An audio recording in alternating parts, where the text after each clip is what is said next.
어려울수록 주님께 맡기는 삶 살기를 원하며 하나님의 통치하심에 따라 살아가는 학생 친구들이 되길 기도합니다. 더욱 하나님께 나아가는 자녀들이 될 수 있도록 도와주세요.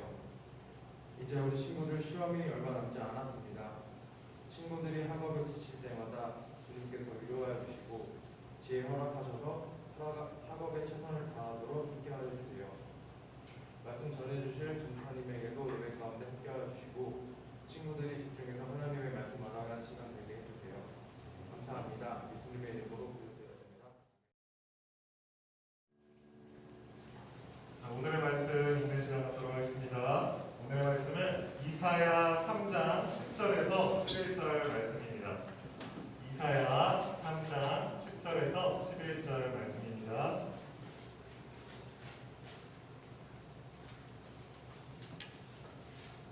찾아주시고 깜빡하고 성경책 못 가지고 친구는 앞에 보고 우리 같이 읽도록 하겠습니다. 이사야 3장 10절에서 11절 말씀입니다. 함께 읽도록 하겠습니다. 시작! 너희는 의인에게 복이 있으리라 하라. 그들은 그들의 행위의 열매를 먹을 것이니요 악인에게는 화가 있으리니 이는 그의 손으로 행한 대로 그가 보응을 받을 것임이니라. 아멘. 자, 친구들, 전화에 먼저 우리 친구들한테 좀 사과해야 돼, 인사를 해야 될 것 같아요. 지금 읽은 말씀 보니까 주보랑 좀 다르죠. 원래는 오늘 다니엘 개관 설교를 하는 차례인데 전화의 컴퓨터 노트북이 오늘 아침에 완전히 먹통이 되어버렸어요.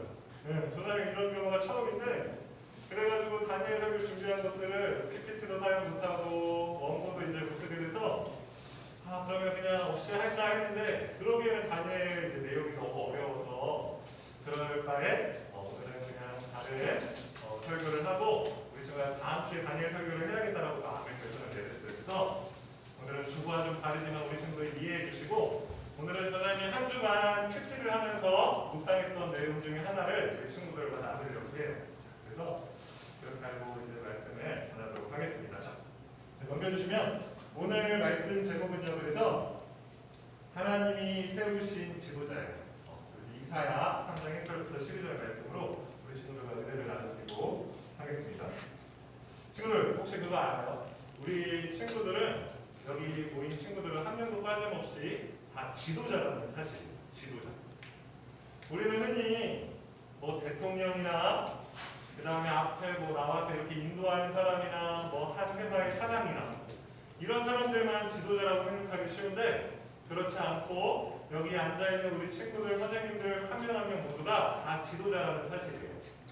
자, 왜냐하면 지도자라는 그 정의는 누군가에게 영향력을 끼칠 수 있는 사람, 그런 사람이라면 다 지도자라고 할 수 있기 때문이죠.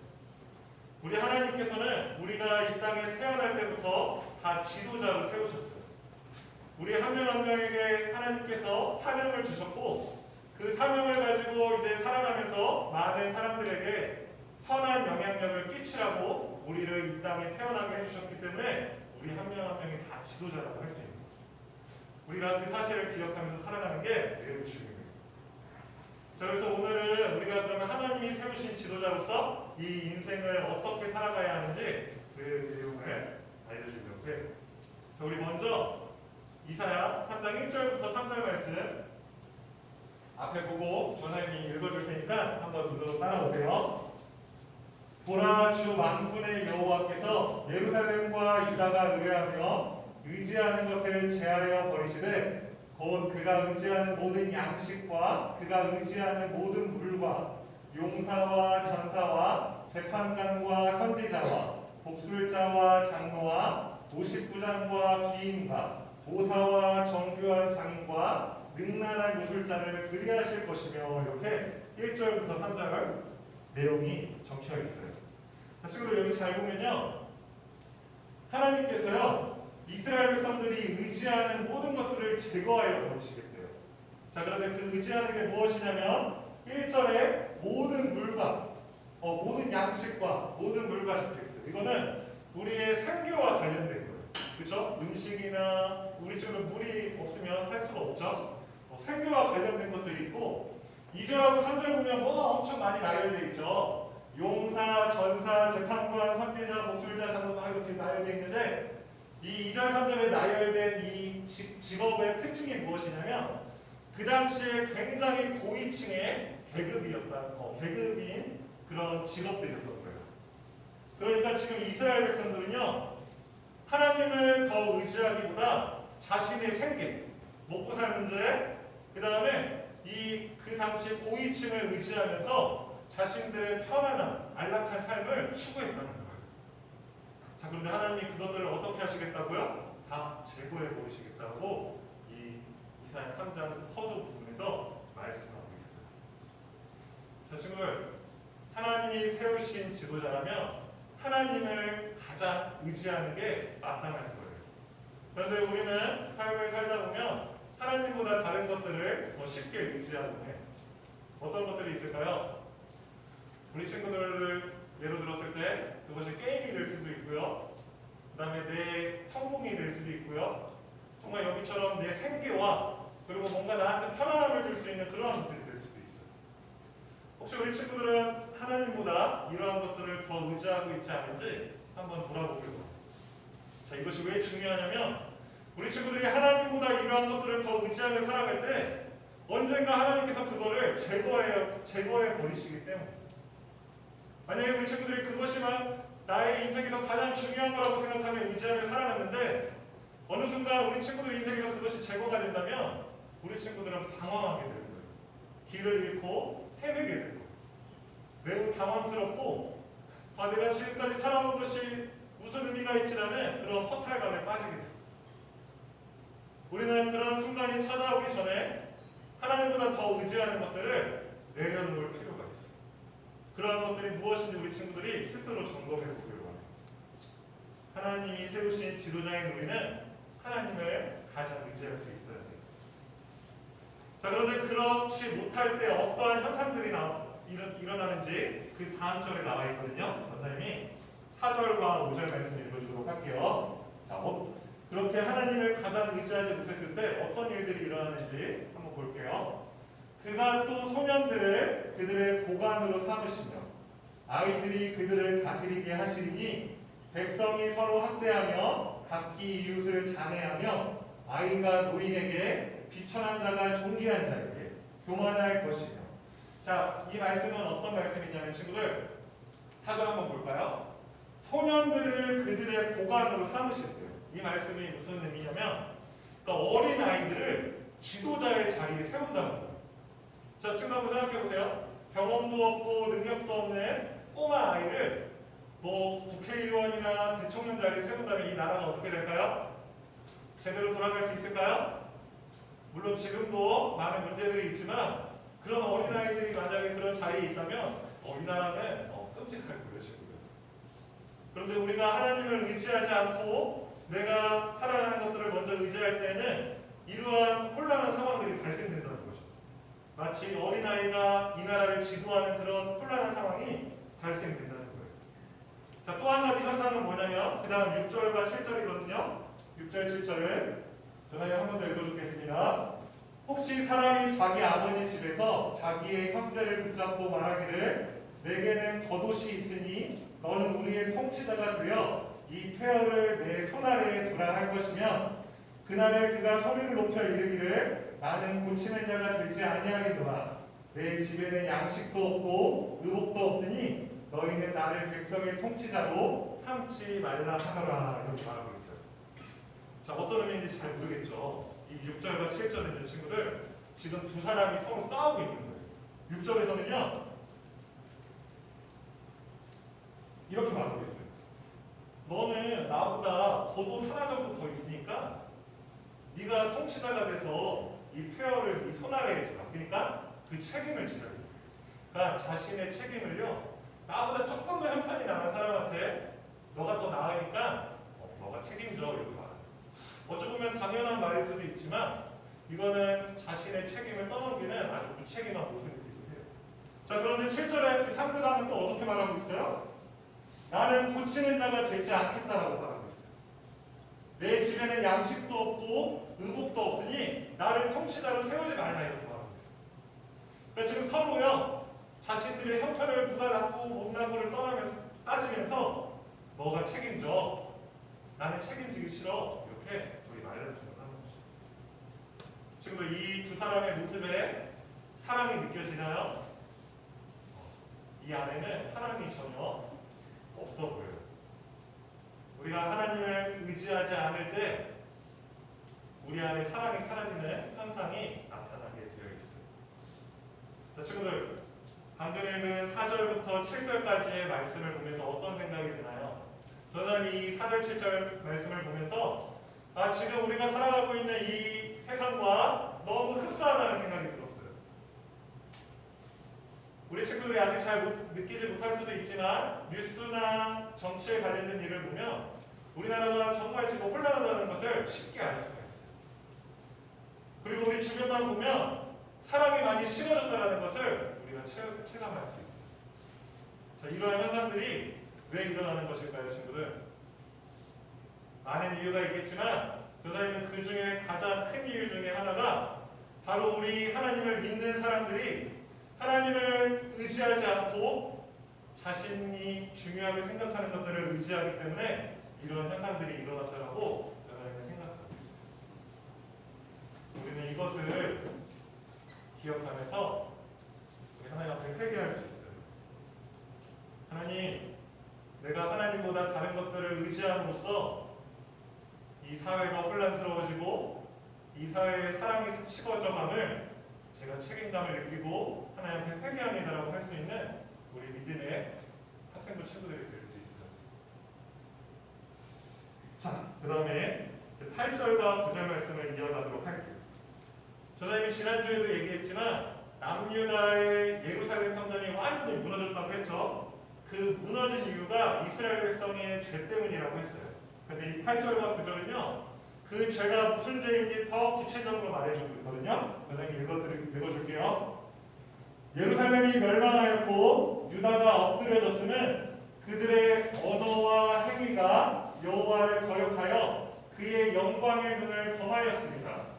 그들의 안색이 불리하게 증거하며 그들의 죄를 말해주고 숨기지 못함이 소돔과 같으니 그들의 영혼의 화가 있을지저 그들이 재앙을 자취하였구나라고 나와 있습니다. 저는 좀 시간이 있었으면 이 언어라는 말과 저기 행위라는 말과 그 다음에 구절의 안색이라는 말의 색깔을 칠했을 거예요. 자, 친구들, 이스라엘 백성들의 구체적인 죄가 뭐였냐면 그들의 말, 그리고 그들의 행동, 그리고 그들의 표정이었다고 말하고 있어요. 자, 이 세 가지의 특징이 무엇일까요, 친구들? 말, 행동, 표정. 이 세 가지는요, 우리 겉으로 다 드러난다는 거예요. 우리 겉으로 다 드러난다는 특징을 가지고 있어요. 이스라엘 백성들은 하나님의 자녀임에도 불구하고 그들의 언어와 행위와 표정은요, 믿지 않는 사람들보다도 더 수악할 정도로 타락해 있었어요. 9절에 소돔의 이야기가 나오는데 소돔 사람들은 자신들의 죄를 짓고도 뻔뻔하게 자신들이 죄를 짓지 않았다고 주장하는 그런 사람들의 특징이 바로 소돔 사람들의 특징이었는데 이스라엘 백성들이 바로 이 소돔 사람들 같다라고 지금 이야기하고 있는 거예요. 지금 우리는 하나님이 세우신 지도자로서 우리의 말과 행동과 표정까지도 우리가 신경 쓸 수 있어야 돼요. 우리 친구들의 평소의 언어 생활이 어떤가요? 선생님이 간혹 우리 친구들이 너무 신나서 절제하지 못해서 가끔 이렇게 튀어나오는 말들을 들을 때가 있어요. 선생님 그거 이해하지만 우리 친구들이 하나님을 믿는 사람으로서 그러한 행동과 언어를 조심해야 될 필요가 있다고 느껴요. 왜냐하면 우리 친구들의 그 언어와 행위로 인해서 하나님을 믿지 않는 사람들이 그 행동과 언어로 인해서 시험될 수 있기 때문이죠. 아니 쟤는 교회 다닌다면서 하나님 믿는다면서 왜 저렇게 말이 험악하지? 왜 이렇게 행동이 거칠지? 라고 생각한다면 그 친구는 아마 앞으로 하나님을 믿기 어려울 거예요. 그래서 우리 친구들이 언어 생활하고 행동하는 부분에 있어서 더 신경 써야 합니다. 하나님을 믿는 사람들은 그런 책임이 있어요. 우리 친구들 언어 생활이 어떤가요? 비속어들 이런 것들을 절제하면 좋을 것 같아요. 자, 그리고 이 소돔 백성과 같은 죄를 짓고도 뻔뻔한 그런 모습들이 우리 안에서 사라지기를 소망해요. 자, 그 다음 이제 10절부터 11절 말씀에는 이제 하나님께서 딱 정의를 내려주시는데 오늘 본문 말씀이었거든요. 선생님 한 번 더 읽어주세요. 너희는 의인에게 복이 있으리라 말하라. 그들은 그들의 행위의 열매를 먹을 것이며 악인에게는 화가 있으리니 이는 그의 손으로 행한 대로 그가 보응을 받을 것임이니라 라고 말해주고 있어요. 자, 친구들 이 말씀이 오늘 핵심 말씀 중에 하나인데 잘 보세요. 10절에 의인에게는 복이 있고 악인에게는 11절에 악인에게는 화가 있다고 말하고 있죠. 자, 이 말씀은요 분명히 그 사람이 가지고 온 열매에 따라서 하나님이 판단하시겠다는 거예요. 자, 쉽게 말하면 우리 친구들이 이 세상에서 삶을 살면서 맺은 열매를 가지고 나중에 하나님 앞에 섰을 때 그 열매를 가지고 하나님이 판단하실 거예요. 그래서 우리 친구들이 지은 열매들이 있다면 하나님이 그것을 가지고 칭찬하실 거고 만약 열매가 없다면 하나님이 화가 우리 친구들한테 전달될 수 있다는 것을 우리가 알 수 있어요. 친구들 이 열매는요 굉장히 중요해요. 선생님 지난주에도 한번 얘기했지만 우리가 일주일에 교회에 한 번 와서 예배 드리는 것으로 만족하면 안 돼요. 그것은 열매가 없는 삶이라고 할 수 있어요. 근데 이 열매는요 그냥 여기 와서 앉아있는다고 생기는 것이 아니에요. 우리 친구들이 열매 맺는 삶을 살기 위해서는 오늘 들은 말씀과 찬양을 통해 얻은 은혜를 가지고 남은 6일 동안의 삶을 통해서 그 열매를 맺어야 해요.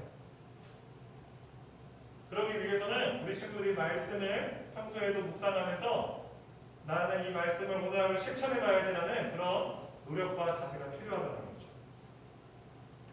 우리 친구들은 많은 열매들을 맺고 있나요? 이것이 쉽지 않다는 건 전사님도 잘 알고 있어요. 전사님이 이렇게 말한다고 해서 전사님은 엄청 많은 열매들이 있다라고 말할 수 없어요. 하지만 우리가 기억해야 할 것은 하나님께서 나중에 우리를 판단하실 때 이 열매를 가지고 판단하신다. 그렇다면 우리는 이 열매를 맺기 위해서 노력하는 인생이 되어야 해요. 우리 사랑하는 학생부 친구들은 하나님 앞에 서기 전에 우리 친구들에게 주어진 그 열매들을 맺기를 주님의 이름으로 간절히 소망합니다. 자, 마지막으로 12절 말씀을 읽도록 하겠습니다. 12절에는요 이렇게 나와 있어요. 내 백성을 학대하는 자는 아이요 다스리는 자는 여자들이라. 내 백성이여 내 인도자들이 너를 유혹하여 내가 다닐 길을 어지럽히느니라 라고 말씀하고 있어요. 자, 지금 이 말씀도 조금 의미가 어려운데 자, 여기 보면은 제일 밑절에 아이라는 말과 여자라는 단어가 있죠. 당시에 이 아이와 여자는요 굉장히 사람 취급도 받지 못하는 되게 천대받는 존재였어요. 물론 지금은 아니지만요. 그런데 그 아이와 여자가 다스리는 자, 학대하는 자가 된다는 것은 잘못된 사람이 우리 이스라엘 백성들의 지도자가 되었을 때 너희를 유혹하고 잘못된 길로 인도할 것이라는 내용이에요. 12절 마지막 말씀. 그러니까 잘못된 지도자가 너희의 지도자가 되었을 때는 너희가 잘못된 길로 인도받을 것이다라고 지금 이사야 선지자를 통해 말씀해 주고 있는 거예요. 자, 그렇다면 친구들, 우리 친구들은 전사님이 서두에 한 명 한 명 다 지도자라고 말을 했는데 우리 친구들은 어떠한 지도자일까요? 우리 친구들은 주변에 있는 사람에게 나쁜 영향을 끼치고 나쁜 길로 인도하는 잘못된 지도자로 살아가고 있나요? 아니면 주변인들은 나를 통해서 도움을 받고 나를 통해서 기쁨을 얻고 나를 통해서 좋은 길로 인도되어지는 우리 친구들은 좋은 지도자의 역할을 하고 있나요? 이 지도자는요 정말 역할이 중요해요. 우리 사랑하는 학생부 친구들이 좋은 지도자가 되어서 우리 친구들의 주변에 있는 사람들을 하나님께로 인도하고 그들에게 기쁨이 되고 도움을 줄 수 있는 그 사명을 우리 친구들이 잘 감당해냈으면 좋겠어요. 자, 근데 이 사명을 아주 완벽하게 그리고 완전하게 감당하신 분이 있는데 그분이 바로 우리가 구주로 믿는 예수 그리스도예요. 예수님은 약 2000년 전에 이 땅에 오셔서 십자가에 달리시고 채찍질 당하시고 죽으시는 모진 고통을 당했어요. 자, 그런데 예수님이 왜 그렇게 고통을 당하셨냐면 우리에게 본이 되어주시기 위해서 그 고통을 감당하셨다고 성경을 통해서 말하고 있어요. 그러니까 예수님은 우리에게 지도자가 되어주셔서 먼저 이러한 본을 보여주심으로써 너희도 이렇게 살아라고 예수님이 먼저 우리에게 그 지도자로서의 모습을 보여주신 거예요. 우리는 그 예수님의 모습을 생각하면서 우리 삶에서 어떠한 고통과 시간이 찾아왔을 때 예수님처럼 살아야지, 예수님도 하셨으니까 나도 이겨내야지 하는 자세로 우리 친구들도 예수님을 따라갈 수 있어야 돼요. 그럴 때 우리 친구들은 하나님이 세우신 좋은 지도자로서 많은 이들에게 선한 영향력을 끼칠 수 있는 그런 사람들이 될 수 있을 거예요. 자, 그래서 오늘 말씀을 정리하면 우리는 하나님께서 세워주신 지도자로서 우리가 하나님보다 더 사랑하는 것들을 먼저 내려놓을 수 있어야 돼요. 그것은 우리 친구들 각자 다를 거예요. 그것들이 무엇인지 이번 한 주 동안 한번 생각해 보기를 원해요. 그것이 무엇인지 알았다면 그것을 한 번에 내려놓을 수는 없겠지만 그것을 앞으로 서서히 내려놓기 위해서 우리 친구들이 기도하고 도전했으면 좋겠어요. 그리고 두 번째는 언어와 행위를 조심해야 돼요. 우리 친구들이 습관적으로 친구들 사이에서 나오는 그런 비속어들이 있을 거예요. 그런데 우리 친구들이 그 비속어들의 뜻을 알면 내가 이런 너무 추악한 말을 하고 있었구나라는 것을 알게 돼요. 그것은 자기 얼굴에 침을 뱉는 것과 같이 부끄러운 행위예요. 사실. 우리 친구들이 그리스도인으로서 말과 행위에 조심해야 돼요. 그리고 마지막으로 세 번째는 열매를 맺는 삶을 살아야 돼요. 우리 친구들 열매를 꼭 점검해야 돼요. 그냥 교회 나오는 것으로 만족하며 살다 보면 나중에 하나님 앞에 섰을 때 하나님이 너는 누구냐라고 올라오실 수도 있어요. 이거 너무 무서운 이야기예요. 우리 친구들이 이 삶을 살아갈 때 꼭 열매를 점검하면서 열매를 맺는 삶을 살아가기를 주님의 이름으로 간절히 소망합니다. 그래서 우리 친구들 모두 많은 사람들에게 선한 영향력을 끼칠 수 있는 하나님의 세우신 지도자가 되기를 주님의 이름으로 간절히 소망합니다. 오늘 기도하고 마칠게요. 아버지 하나님, 오늘도 귀한 하나님의 말씀을 통해서 우리가 하나님이 세우신 지도자라는 사실을 깨닫게 해주시니 감사합니다. 그러나 그동안 이 지도자의 그 사명을 망각하고 너무 무책임한 모습으로 내 마음대로 내 뜻대로 살았음을 이 시간 회개합니다. 하나님, 오늘 말씀을 통해서 하나님, 제가 지도자로서 말과 행위를 조심하게 하시고 하나님보다 더 사랑하는 것들을 내려놓게 하시고 또 많은 열매들을 맺는 삶을 살아갈 수 있도록 주님 인도하여 주시옵소서. 감사드리며 예수님의 이름으로 기도합니다.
친구들도 교회에 나오게 해주시고 용왕교회 학생부 친구들 모두 하나님이 원하시는 삶을 살 수 있도록 해주세요. 그리고 항상 겸손하게 하나님의 말씀대로 살아갈 수 있도록 도와주시고 힘들고 지칠 때 하나님만 의지할 수 있도록 해주세요. 예수님의 이름으로 기도드립니다. 하겠습니다. 하늘에 계신 우리 아버지여, 이름이 거룩히 여김을 받으시오며 나라의 마옵시며 뜻이 하늘에서 이루어지는 같이 땅에서도 이루어지니라. 오늘날 우리에게 이르는 양식을 주옵시고 우리가 우리에게 죄의 지은자를 사하는 것 같이 우리의 죄를 사하여 주옵시고 우리를 시험에 들게 하지 마옵시고 다만 악에서 구하옵소서. 대개 나라와 권세와 영광의 아버지께 영원히 있사옵나이다. 자, 오늘은 그런데 이제 말씀 퀴즈는 오늘 못하겠죠. 오늘 대강별교를 못해서 못하고 저는 우리 친구들한테 한 가지 주제를 가지고 이야기를 해주려고 해요. 짧게 나누고 오늘 좀 일찍 마치도록 하겠습니다. 자, 친구들 그 PPT 영상 하나만 떼주세요.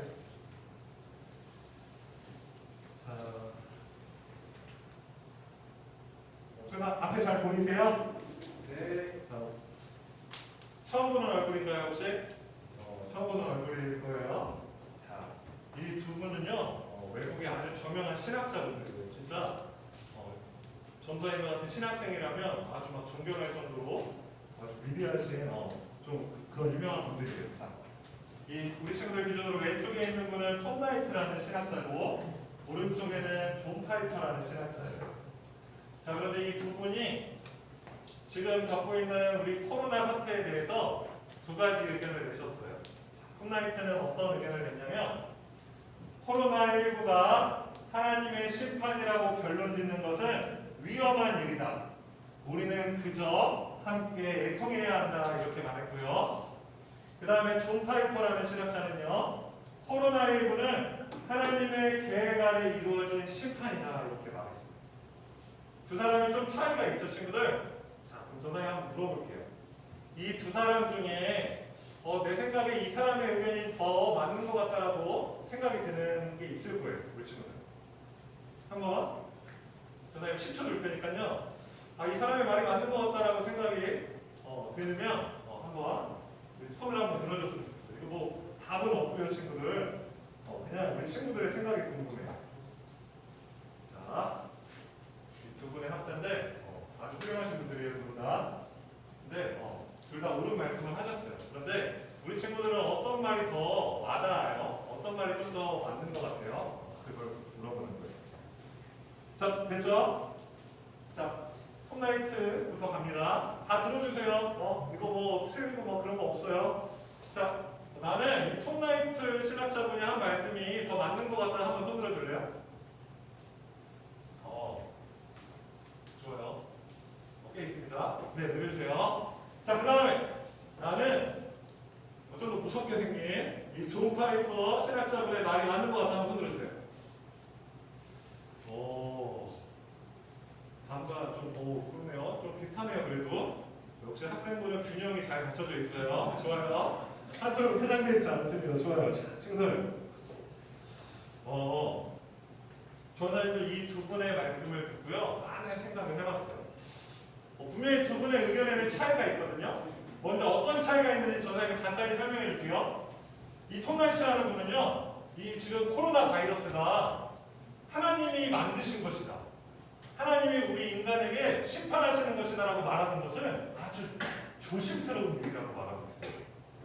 그래서 우리가 그것을 하나님의 심판이다 아니다라고 하는 게 중요한 게 아니라 그냥 이 코로나로 인해서 고통받고 있는 사람들과 함께 아파하고 함께 애통해야 한다라고 말하고 있는 거예요.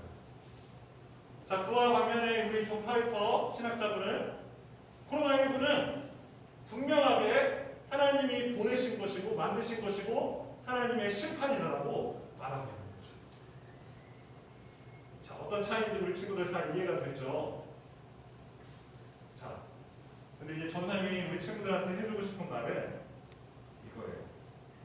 어떻게 보면은 톰나이트라는 신학자는요, 인간의 입장에서 더 많은 생각을 했다라고 할 수 있어요. 그리고 이 존 파이퍼라는 신학자는 하나님을 중심으로 생각했다고 말하고 있어요. 그렇다고 톰 나이트는 하나님 중심이 아니다라고 말하는 건 아니지만 어떤 부분에 중심이 더 있느냐는 따질 수가 있어요. 우리 친구 조금 어렵겠지만 한번 들어보세요. 우리 친구들 그래도 알아야 돼요. 우리 장로교 교회는요, 합동측과 통합측이 있거든요. 우리 교회는 합동측이에요. 그래서 합동측에는 신학교 중에 가장 큰 학교가 전사님이 다니고 있는 총신대, 그리고 통합측에서는 가장 큰 학교가 장신대. 자, 그런데 우리가 다니고 있는 합동측에서는 이 존 파이퍼 목사님의 의견을 따라요. 그리고 통합 측의 장신대에는 저 톰 나이트 신학자의 의견을 따라요. 자, 그런 이유는요, 우리 장로교 합동 측은요, 그러니까 조금 어려운 말이지만 신본주의라고 해서 하나님 중심으로 생각을 합니다. 하나님이 온 세상을 만물을 창조하셨고 이 모든 세상을 인도하고 섭리대로 이끌어 가시기 때문에 이 코로나마저 하나님이 창조하시고 하나님이 보내신 거라는 거죠. 이것이 우리 합동 측의 대표적인 입장이에요. 자, 그런데 우리가 조금 반대쪽에 있는 반대쪽이라고 해서 막 싸우는 팀은 아니에요. 그냥 어떤 부분에 중심이 있느냐의 차이인데, 장신대 쪽에서는 이거는 하나님의 심판이라고 하면은 우리가 알 수 없다. 어떻게 보면 되게 겸손한 자세죠. 알 수 없으니 우리가 아파하는 인간들한테 가서 같이 위로하고 함께 해줘야 된다, 이렇게 봐. 사실 둘 다 맞는 의견이죠. 그런데 무엇이 우선되느냐가 굉장히 중요해요.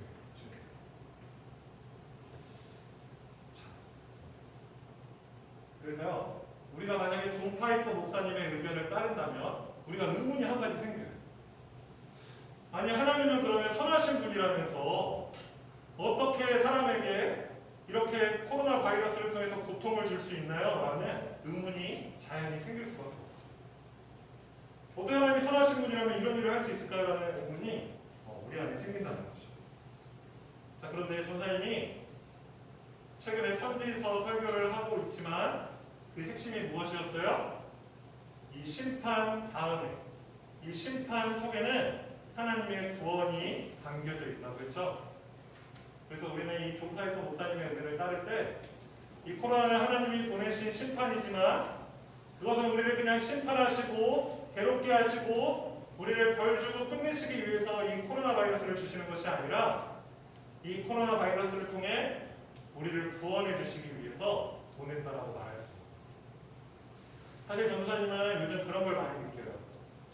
코로나 바이러스 때문에 예배도 마음대로 못 드리고 설교할 때 전도사님 이거 마스크 쓰고 하는데 너무 괴로워요. 막 이게 피부도 쓸리고요. 막 여기 습하고요. 자, 이런 불편한 상황을 통해서 그냥 힘들기만 한 것이 아니라 하나님의 소중함을 느끼게 돼요. 이전부터 하나님이 우리에게 너무 소중하고 편안한 환경을 허락해 주셨는데 막상 그때는 알지 못하고 지금 불편한 상황이 되니까 이제 그거를 깨닫게 되는 거예요. 아, 하나님이 우리에게 주신 것이 너무 감사한 일이었구나.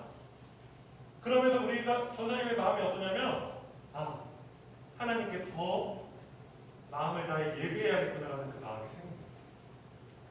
이전에는 그런 마음이 편안한 환경 속에서 느끼지 못했다면 지금은 불편한 상황 속에서 하나님께 더 나아가보자 하는 마음이 생깁니다. 그렇다면 이 코로나 바이러스는 하나님이 주신 그냥 심판이라고 말할 수 없을 겁니다.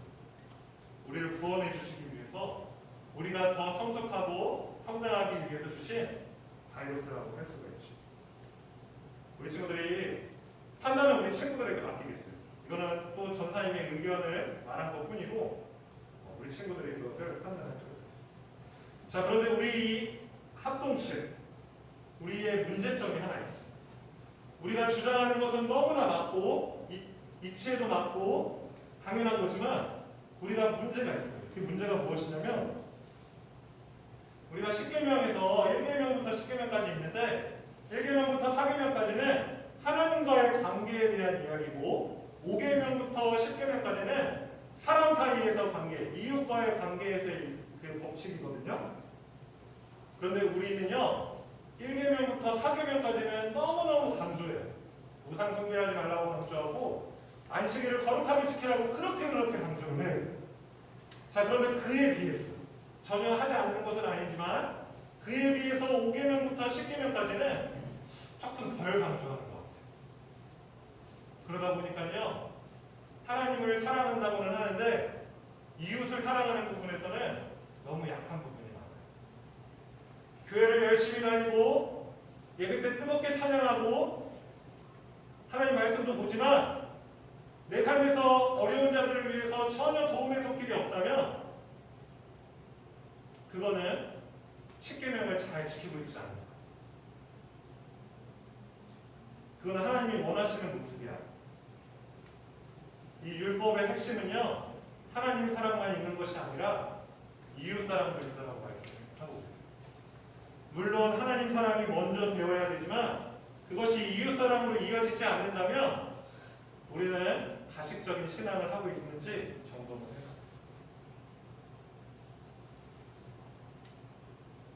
전하님은 이 의견이 너무 좋아요.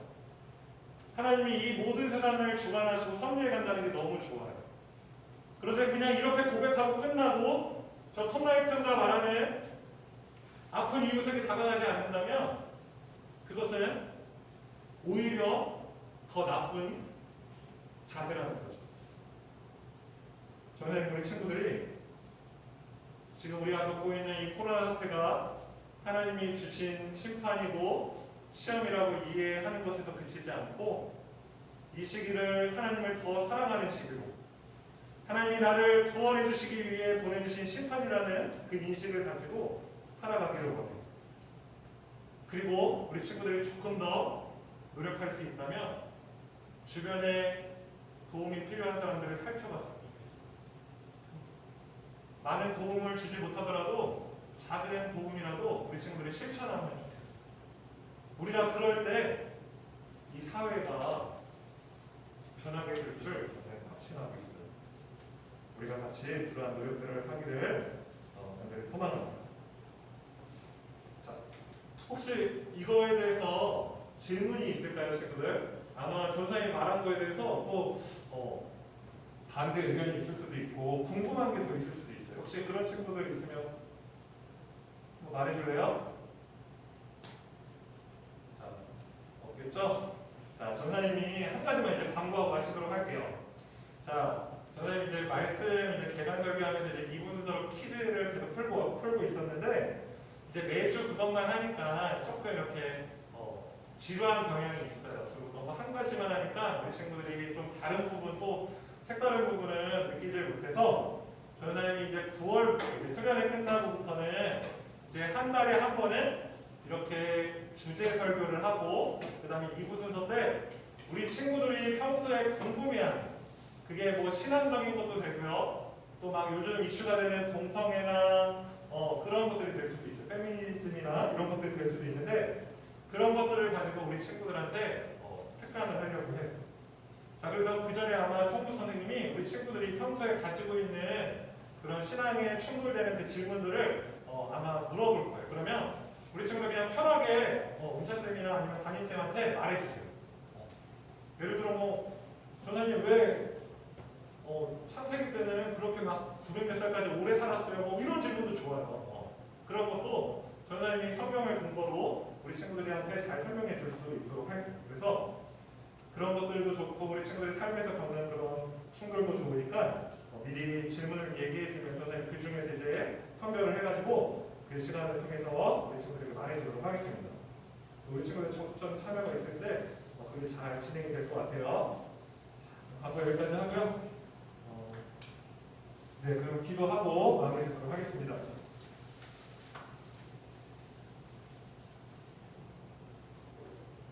아버지 하나님, 오늘 이 주일 귀한 시간을 통해서 우리가 지금 겪고 있는 이 코로나 사태에 대해서 생각해 볼 수 있는 기회를 주시니 감사합니다.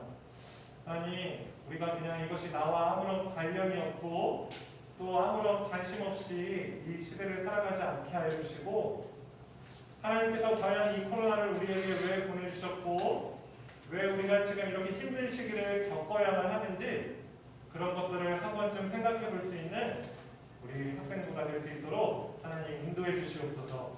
그래서 이 심판 속에서도 구원을 예비하시고 결국 마지막에 우리를 구원해 주실 그 하나님을 신뢰함으로 이 어려운 시기를 잘 극복할 수 있도록 하나님 함께하여 주시옵소서. 예수님의 이름으로 기도합니다. 네.